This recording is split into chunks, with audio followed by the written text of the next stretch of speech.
ان فرشتوں کی قسم جو ڈوب کر کافروں کی جان کھینچ لیتے ہیں، اور ان کی جو مومنوں کی جان آسانی سے نکالتے ہیں، اور ان کی جو تیرتے ہوئے جاتے ہیں پھر لپک کر آگے بڑھتے ہیں، پھر دنیا کے کاموں کا انتظام کرتے ہیں کہ وہ دن آ کر رہے گا جس دن وہ زلزلہ آئے گا، پھر اس کے پیچھے اور زلزلہ آئے گا۔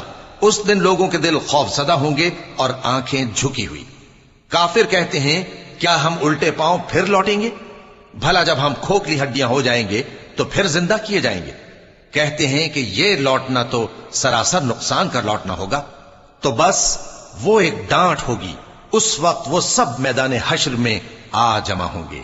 اللہ تم کو موسیٰ کی حکایت پہنچی ہے جب ان کے پروردگار نے ان کو پاک میدان یعنی طوٰ میں پکارا اور حکم دیا کہ فرعون کے پاس جاؤ کہ وہ سرکش ہو رہا ہے، پھر اس سے کہو کہ کیا تو چاہتا ہے کہ پاک ہو جائے اور میں تجھے تیرے پروردگار کا رستہ بتاؤں تاکہ تجھ کو